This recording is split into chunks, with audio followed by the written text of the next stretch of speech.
Hi, Elijah here. Before we get started, I'd like to shout out our top tier patrons.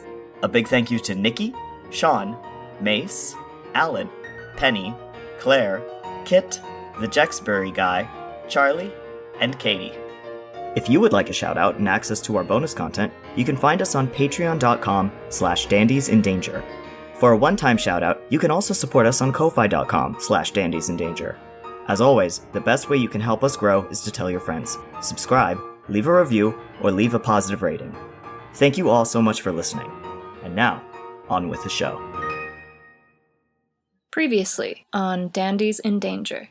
Zachary, you've made a deal with a demon. What is your course of action? He thinks about removing one of the candles. And a small little bit of shadow is now able to reach the closet. He opens it. There's nothing on the inside. It just looks like the plain inside of a wardrobe. This kind of gives him a little bit of a chuffed feeling on the inside, and he smirks. He steps out into the hallway and looks around. An impact knocks the wind out of you as you feel teeth sink into your arm. The scene of chaos here on the first floor is as follows. Liam has been bitten. He's standing in front of Adrian, who had been attempting to distract this dog from where it had tackled Miss Audley. Miss Audley is currently prone on the floor. Mr. Keene opens his door and light floods into the hallway. Adrian's running on adrenaline. His first instinct is to try to grapple this invisible dog. Daniel, tell me where you are right now. It says, Tutela! And now he has plus 30 to his armor class. Liam reaches one hand, palm down, and he activates his summon weapon and draws the sword from its ring on his hand. Dorothea sees something absolutely horrifying. Daniel, look! There are bloody footsteps leading from the grand staircase off in the direction of Mr. Keene's room and around the corner. Adrian, you feel teeth sink into your shoulder. Okay, then he's gonna pull out his feather and toss it on the ground. It crumbles. You think you hear the noise of a happy dog barking into the distance. Hell yeah! Those footprints, we're going to eventually need to follow them. I'm going to scout ahead and stay in the shadows and see if there are other dogs about. It is the next room immediately past Mr. Keene's room where the footsteps go under the doorway. He climbs out of the shadows and looks. In the bed, sitting upright, not really registering you, is Rosamond. Her entire dress has been bleached white, and water drips from her hair as she looks up at you.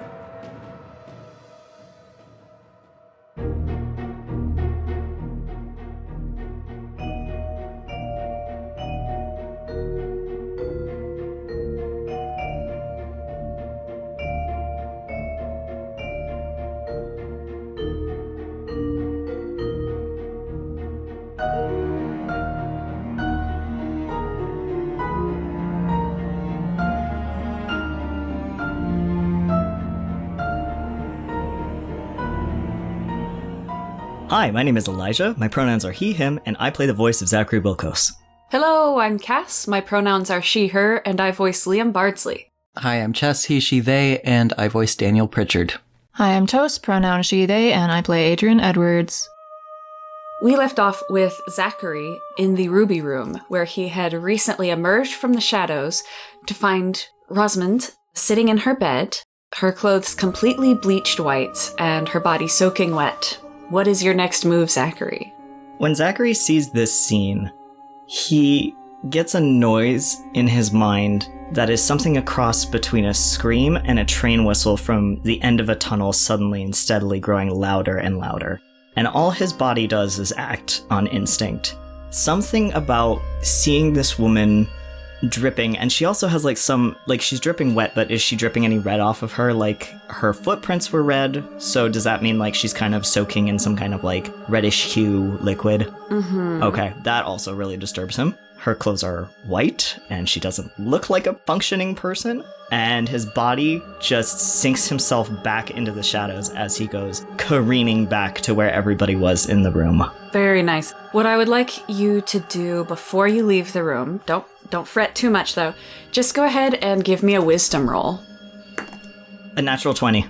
Amazing! Okay, so there's a few things you notice. You notice that her eyes are open and she's looking at you as she sits up in bed. You also notice that there is a thin, crackling energy wrapped around her lungs. Oh god.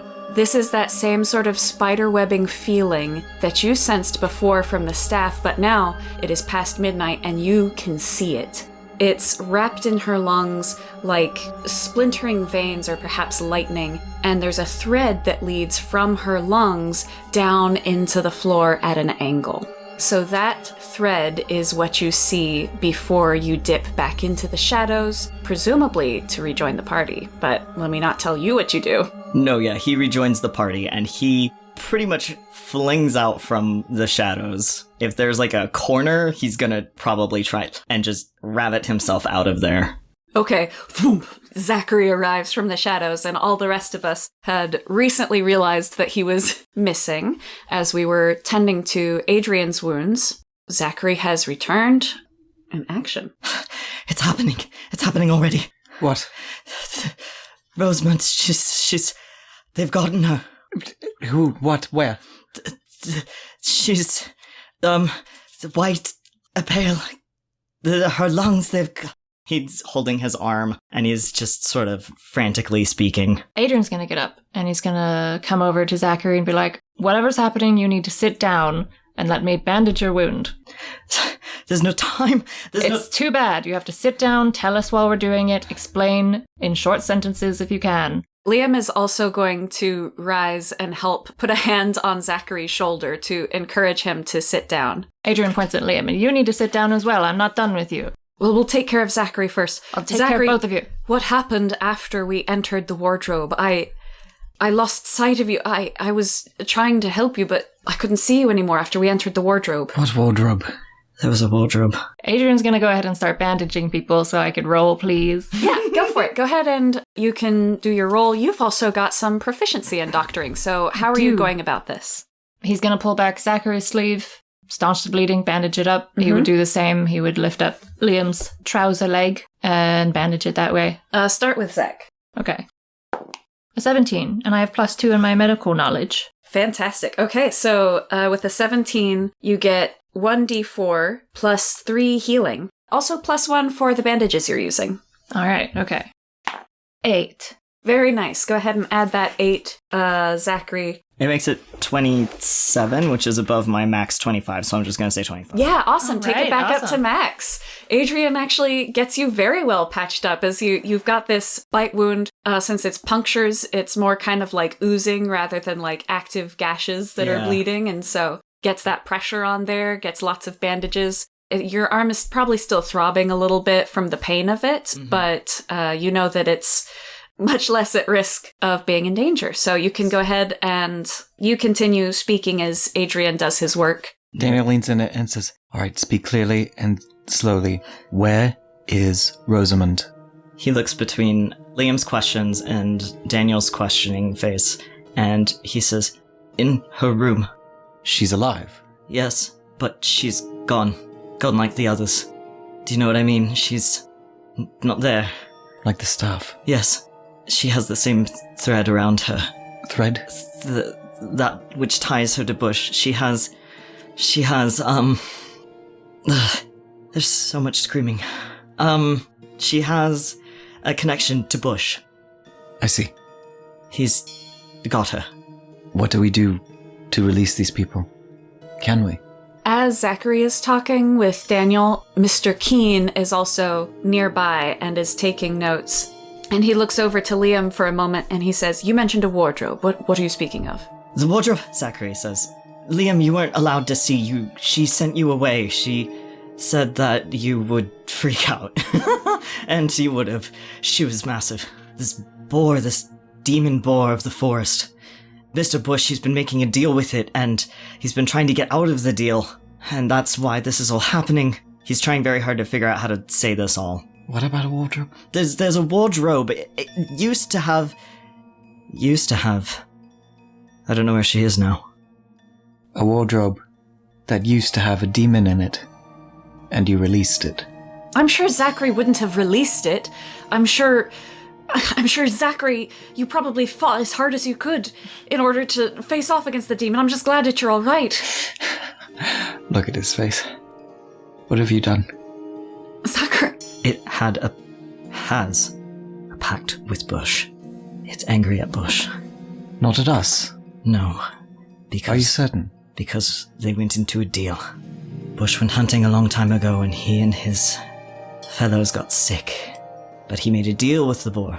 The boar healed him, and then he was supposed to hunt more boar for her. But... And saw the heads. Yes. But he wants to get out of it because... Because she owns him. Yes. So, he's trying to get out of the deal before she takes his soul. But he's overdrawing from her power. And where is she now? Gone to collect, I hope. That's what I hoped. Which is why I set her free. You're insane. Well... He pats you. Keep up the good work.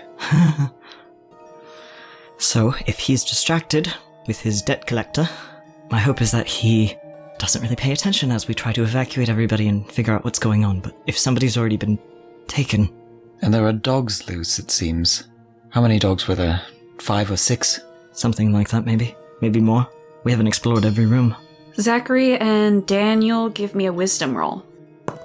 Natural 20 again! Hey. He is just supposed to know this stuff. 8 in total. Okay. Daniel doesn't recall this, but Zachary, I will say with confidence, you remember the painting in the dining hall of him and his boys. There were 6 dogs in the painting. There was a painting depicted 6 dogs. We've killed 1. 5. 5 dogs now. I don't know if we need to deal with all of them or if we need to go straight down to where the healing waters are. That's her... To what end? To destroy whatever keeps drowning people. And Drowning?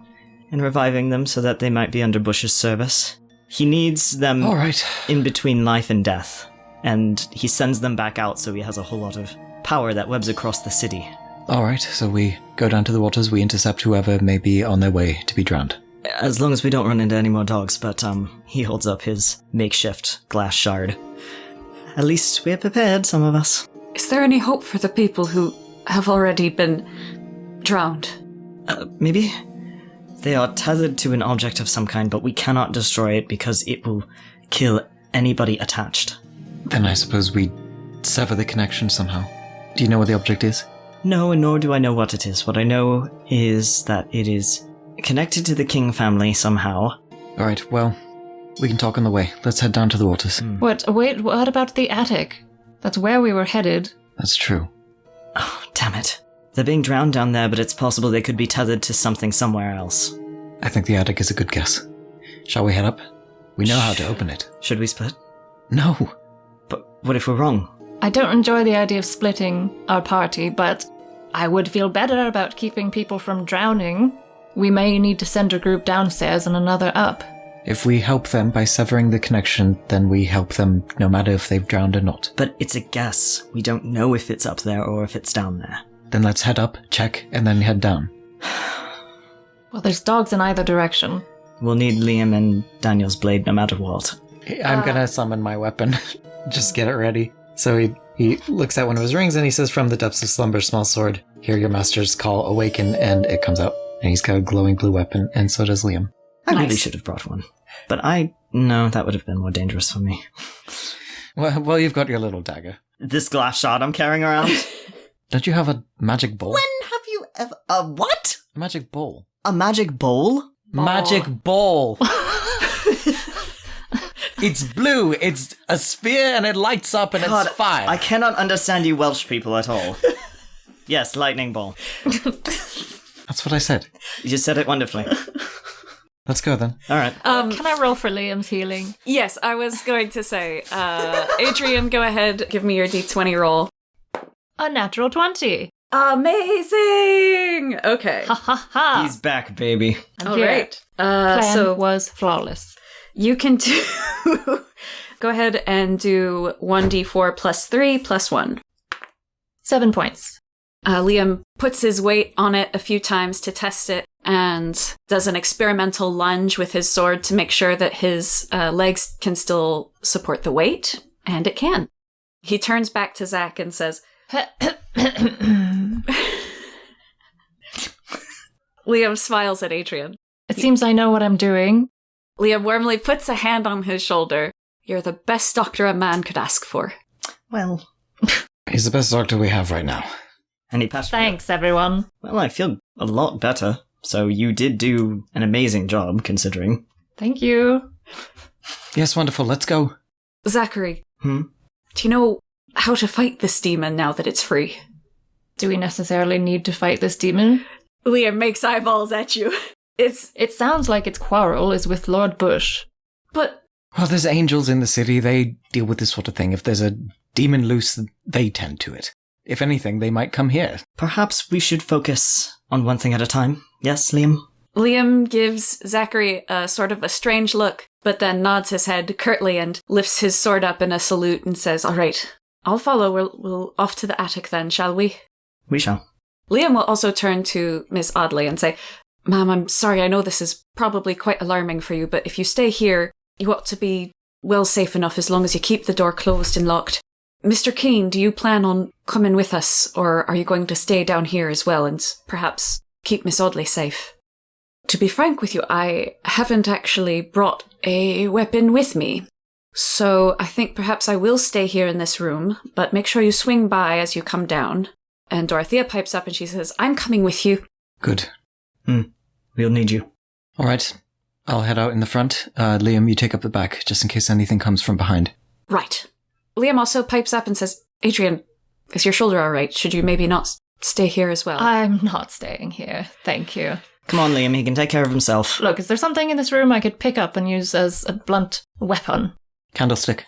I think a little bit of glass or a candlestick is probably going to be your best bet, because the only other, kind of piece of decor in this room is an empty bird cage. What are you going to go for? He'll grab a candlestick. You also give me a d20 roll to see what we're working with here in terms of heft.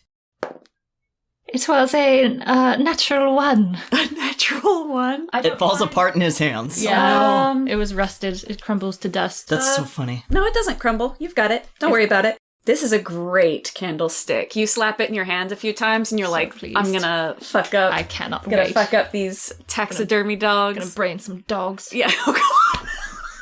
Jesus. Okay, yeah. I'm a dog lover, but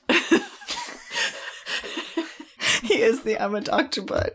Yeah. Okay. Who is going to be in the middle here? I think... Zachary. Okay, so we'll have Daniel, Zachary next, Adrian, Dorothea, Liam. Sound good to everybody? Yeah. Okay. And they're going to be using the echo stairway? Yep. Okay. That's the only way to get up to the second floor. Let's go. Okay. So we are going up the staircase. It's all dark. Yep. Zachary is a small orb. Okay. I'm going to give Liam his other witness to hear the clicking of a dog's nails pacing back and forth at the top of this echoing staircase to the second floor. And he says, "Wait, I think I can hear it up there. It's already waiting for us. Great. Are you ready, Daniel?" I'm ready. All right. Question. Yeah. wait. Wouldn't we just take the stairway all the way up to the attic? Yeah. Why are we on the... Is the door already open? Shit. Yeah, You we right? can skip this dog. You're right. This dog is skippable. Skippable Yeah. dog. Hell yeah. Okay, Da cool. da da da da da da. Okay, cool. You've solved my dog puzzle. Potentially, we could also all go in the shadows if we hold hands with Zachary. We did a daisy chain before. We did do that, yeah. That's a good point. Does Adrian bring this up? Yeah. He hears the dog nails clicking right outside the door. Maybe Yeah, a little Liam bit of mentions scratching at the doorway.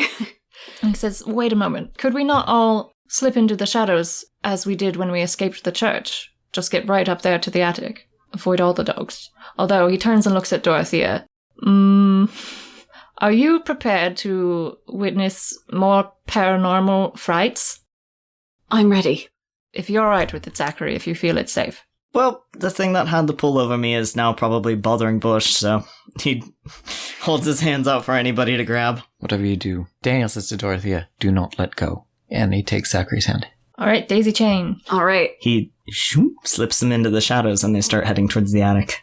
Okay. If you go up as far as you can, you make it all the way up to the top stair in front of this wall. Nathaniel has not had a chance to paint over this bit here, so it's as you left it previously with green stains on it with some wording in red peeking through. Oh, we didn't bring a lantern or anything. Do we just say it? We need to shine the words onto the words on the wall. Oh. We need a stencil. Like Mr. Blythe's wheelchair. The words are on the glass Can on we the say it? lens. A peri sanctuarium. There's a burst of magic power, and Daniel is sent reeling back down these stairs. I am going to How much damage? roll some. That's a lot of damage. That's a lot of damage. Good thing I have Tutela on.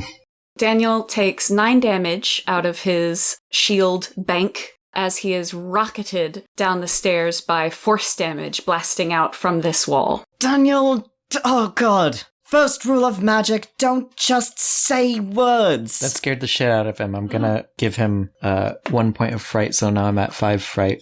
Zachary runs down to him. I'm going to use Liam's last witness to grab Zachary's arm before Zach can run down after him. And Liam shouts, Daniel, look out! And you have just enough time with this warning from Liam to hear the rattle of metal right next to you. I knew as it! the suit of armor begins to animate.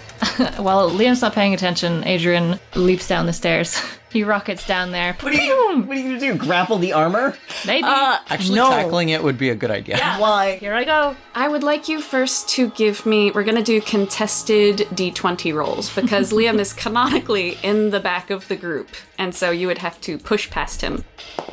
I got a 17. You definitely beat Liam on that one. So you are able to push past. So now you are in between Liam and the suit of armor. But what we're going to do now is I'm going to move the action over to Daniel. Daniel, you can see this suit animating right next to you. What would you like to do? You have a split second to decide. Probably get ready to duel it. Okay. He would So- get up and situate himself on the landing and get in defensive, ready to stab it mode, since he can't really run anywhere. Then I used Liam's witness has basically prevented the suit of armor from having a surprise attack on you. So we are all going to roll initiative. 15. That's exactly what Liam got. 14. Should I reroll? 14! Two 15s, two 14s. First up is the armor. The armor hefts up a large spiked mace. Oh no. Ooh, I'm glad Daniel's down there with his shield. And it sets its eyes on Daniel. Daniel and Zachary are going to see something a little bit different than Liam and Adrian see. What Liam and Adrian see is that down at the foot of the stairs, this armor rattles and shakes and its body twitches a few times as it's holding this mace. But what Zachary and Daniel see is a spirit trying to get out of the armor. They see as it pushes like a membrane trying to push forward, the spirit of a man trying to push itself out of the armor, screaming as it does so. Zachary, can you roll me a wisdom roll? It's a 9. Okay. The 9 is enough to remind you of the screams that you've heard earlier this evening, but it is such a stressful situation that you don't pick out anything specific about the screaming happening at this point. Okay. And so, as this ghost is trying to push its way out of the armor, the metal itself actually warps into a spiral. A spiraling point that spreads out from the armor, and then the spirit snaps back into place, unable to release itself. And so now a single swirling spiral is pointing out from the chest of the breastplate. And it will roll to attack. That's not good. It's not good at all. You're so lucky. Because it takes that mace and it swings it down hard and it just skims past your nose so close that you feel the wind as the mace goes flying past your face. Oh, Zachary Daniel- screams for Daniel. Daniel bent his knees and leaned back and went whew over him. Hell good. yes. Absolutely yes. Okay. Mad. Can I say Adrian's mid-leap down the stairs and he realizes it has a big spiked mace and he's just like, oh fuck. But he can't Oh, so you're stop not his gonna come momentum. save me? No, he can't stop. He's just like, ah. Next in the order is Liam. Liam is going to come in for an attack. He's gotta come With down the stairs, don't he? His sword. Yes, but he can just use his movement to do so. Liam got a nat 20. to Yeah, let's go. hit. Once he's got the sword in his hand, he's unstoppable. Okay. He has his glowing sword at the ready, and he immediately comes in for the headshot. And so I'm going to go ahead and I'm going to roll some damage, which for a nat 20 is 2d8 plus attack. As he goes in for the lunge, he uses his height on the stairs to launch forward his attack at his opponent's head. And he manages to not only knock the helmet off of this suit of armor, yes, but also slice through the neck of the corpse that is inside this suit. I believe it was Daniel who received a witness at some point of a horrible smell in this hallway as we were coming up, something that smelled rotting, like rat in the wall, if you will. Yeah. And so the head rolls back a little bit unconsciously as Liam partially slices through the remaining tendons. The skin is quite shriveled. It looks like it's been preserved in a way. And at this point, Zachary, I think you would be able to recognize this as the body that was attached to the ghost of the man that you saw running away from the invisible dog on the second floor. The missing corpse. Right. Molly's friend? The person Molly came here with. Fuck. Oh boy. Anyway. Zachary's eyes are very wide. And it is now Zachary's turn. There's still more to do? No, this corpse is still alive. Or, well, it's not alive. It's definitely dead. Still but the moving, corpse eh? is still moving, yes. Damn. I will say this, Zachary, for free. It doesn't really appear to be using its eyes in any capacity. It simply turns again towards Liam, towards the stairs, and is going to be approaching up the stairs next. So it seems like the eyes kind of being tilted back from the severed neck is not hindering it from being able to target its prey. Zachary knows that there's a spirit in there, knows that the spirit needs to be released somehow, and probably that will stop the animation, but doesn't know how to release it. He has a glass shard on him that will do absolutely nothing against that armor. And the only spell I have left is Lightning Ball. Actually, I have a speckled feather. I'm not going to use it. I have a feather as well. So we have 2 feathers left. Here's what I will tell you. Whenever Liam made the attack, there was damage that was done. Yeah. You have small orb. But small orb doesn't do damage. It does. Small orb is Can you orb. throw it? Can I see your cantrips? Yeah. Here's what I'll say. Your light and the small orb are separate things.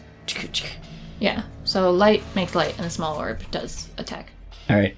So this whole time But he that Zach has said been he using... brought up small orb. Yeah, Yeah, that's so- I've been using small There's orb. been- So I really confusion. like this. It's sort of like Zachary has been turning on a flamethrower every time to illuminate, like using his weapon to illuminate the room for us. I like that. Yeah.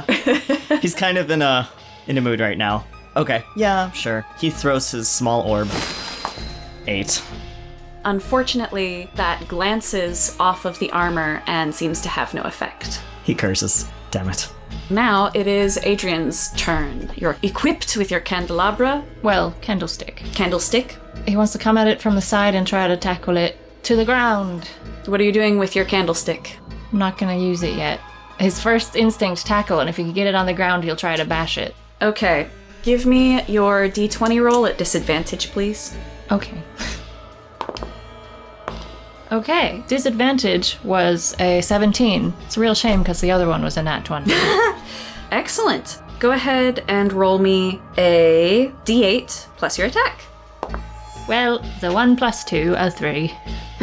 Just bounce off of it, scuff it up a bit. No, you do a little bit more than that. So as you go in for your lunge, you actually knock it around the legs, and going at it from the side as you were with all of your body weight, you hear a sickening crunch as the leg within is bent at an angle that it was not meant to bend at, from the knee.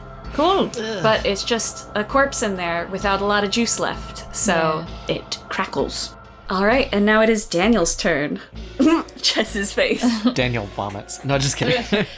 Daniel's going to try to stab in like an armpit or something where there's like an opening. Excellent. Go ahead and roll me that d20. Plus whatever proficiency you might have with the short sword. It's a small sword.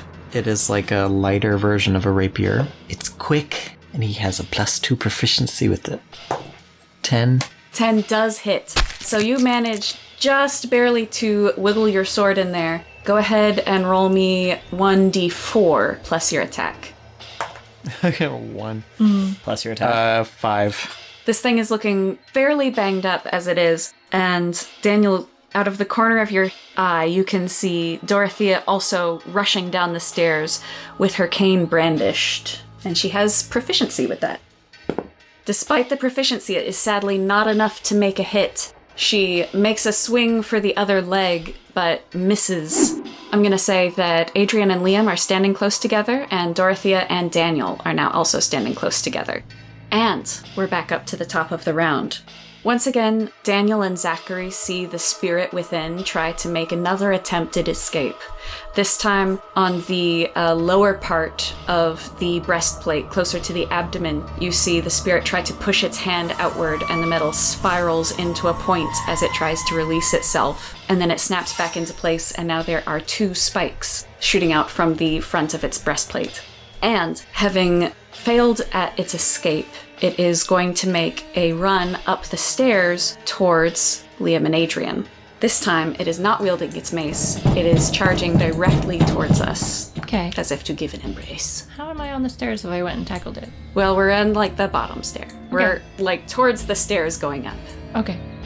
Okay. Unfortunately, that is definitely enough to hit us. It charges towards us, and Adrian and Liam both take 3 damage from the spikes on its breastplate as it charges towards us. Adrian, I would like you to make a contesting roll, and Liam will make one as well. 18. Ah, perfect. Okay. Neither of us are trapped in the grip of the suit of armor. Great. It's up to Liam next. Liam is in close range, so he's going to make another attack with his sword. I'm not kidding you guys. It's another nat 20. Yes! Literally another nat 20. When he has that sword, he is unstoppable. This is amazing. All right. So this is going to be 2d8 plus his attack. With this attack, Liam goes back to the head again and completely cuts the head off the rest of the way, and it lands with a thud on the wooden stairwell. And this thing is still upright, but only barely so. It is now Zach's turn.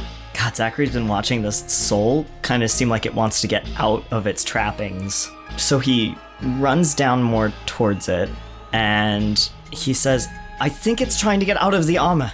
Can you hear me? Can you take my hand? He says, and he reaches out his hand. Interesting. I like this a lot. Roll me a d20 plus your... You can choose between arcane or influence. Okay. We won't do influence because influence is only +1, so arcane it is. Okay. 22.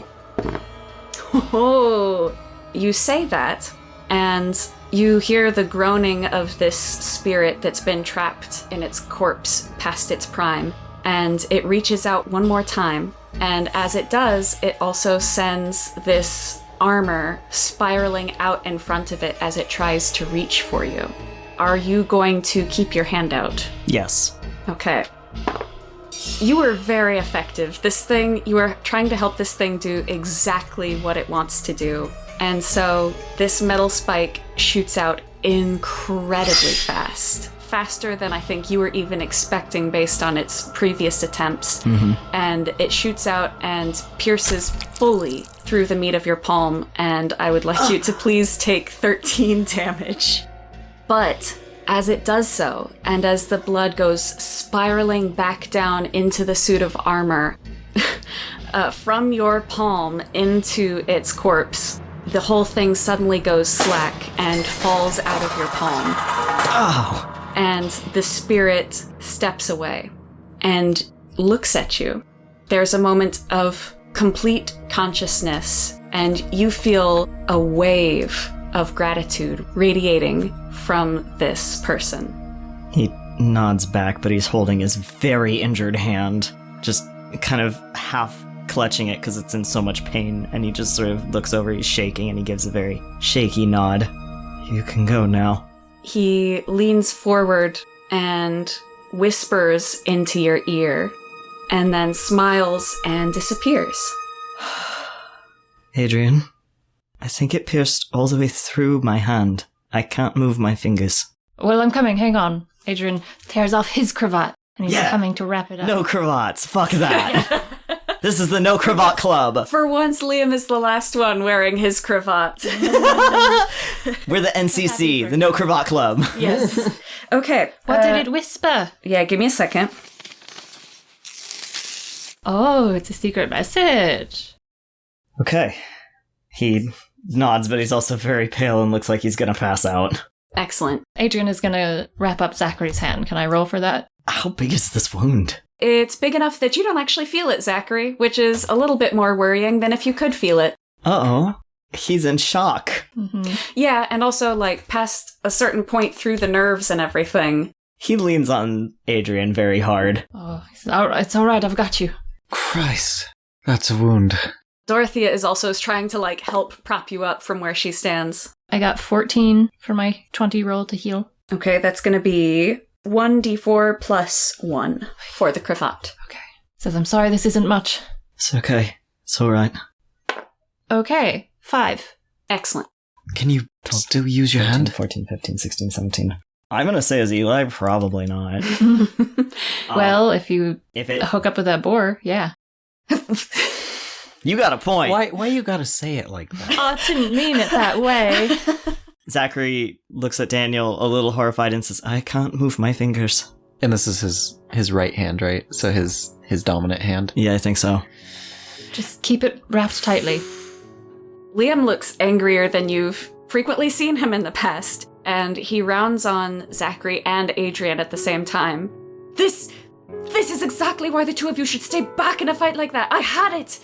The two of you can't defend yourselves the same way. Daniel and I could have taken care of it. We're both armed. Even Dorothy is armed, but not you two.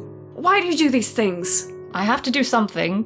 Adrian, you're the doctor. You can do something. If you just stay back. And Zachary, you can cast magic from a distance. Why are you doing this?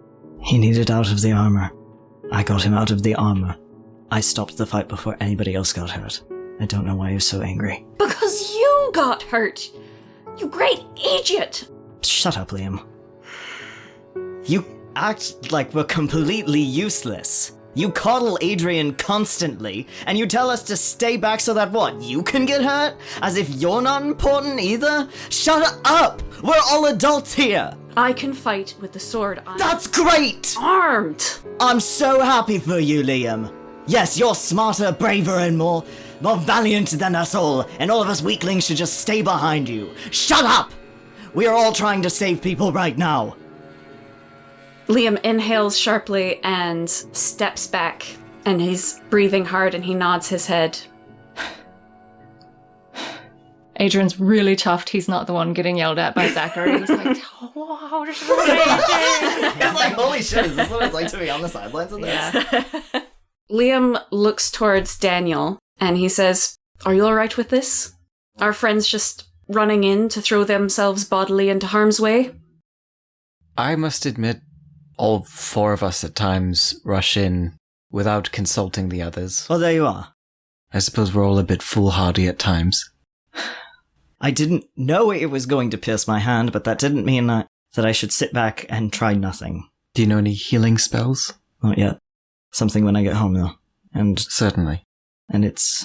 I do have this. He pulls off his ring, the only one so far that is not cracked yet. It's, well, the book called it a full revival. It should set you right. If it could return the use of your hand, That's important. it might be vital. Should we not use it save it in case? No, I suppose not. He says, looking at his hand. Can you cast any magic without it? Yes. He brings up his hand and he creates a light with it. With his left hand? Yeah. And he's not bleeding out right now, because Adrian wrapped him up. Mhm, Yeah. mhm. How do you feel? Fine. The adrenaline's kicked in enough. I think I can... I will say, as the doctor, I think it might be important to restore your hand so it doesn't hinder you later on. No, I think you're right. I hate to use it on myself. But... All right.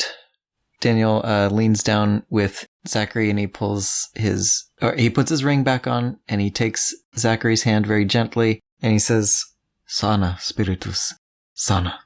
And his ring cracks. That's 25 again. And your hand should be better now, right? He flexes his hand and he takes the bloodied cravat off. Oh, good. Sorry. Oh, that's all right. A memento. Oh. You like the morbid? Is this true? Starting to get ideas. Interior decorating. Now you have witch's blood in that cloth. Have fun with that. He just gets this look in his eye, like, huh. Oh. That's your friend's blood in that. Never mind. And so I'll cherish it. Very well. What do we do now? Well, the spirit said to me before it left, the lights for the attic are in the copper room and the cleaning closet. Find the key. The lights for the attic? We need to shine a light on the wall in order to illuminate or shadow the words. They'll line up and release the spell. Yes. The copper room. I suppose that's why it barreled you backwards instead of working. It was incomplete. Well, where's the copper room? Is that Miss Chumley's room? Yeah, okay. That would be Miss Chumley's room, I say, stealing valor.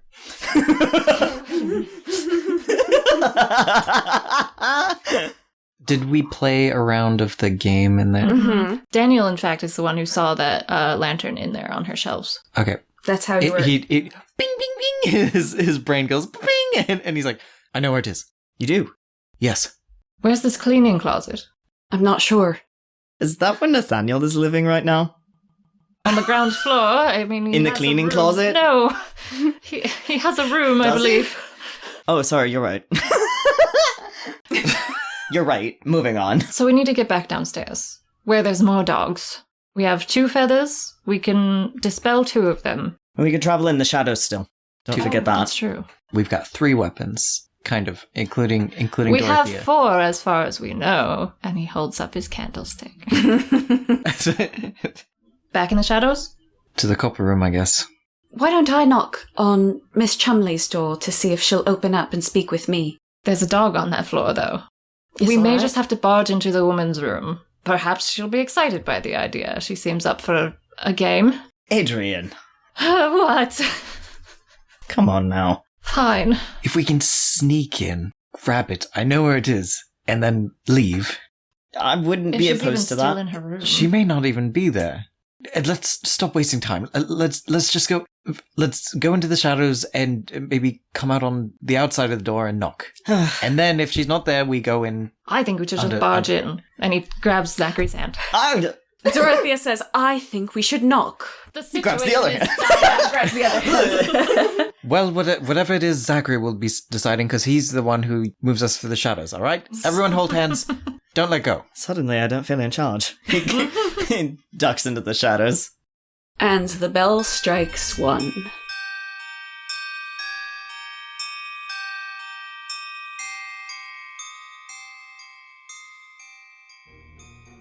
Liked what you heard? Let us know by using hashtag #DandiesInDanger over on our Twitter, Insta, Tumblr, and TikTok in the listed links below. We'd love to hear any and all comments, questions, and theories as to where the story might be headed. Want to support us and our lads' adventures more directly? Then please consider clicking on the link and becoming a patron today. For just $1, you can gain access to our longer, uncensored outtakes and blooper reels.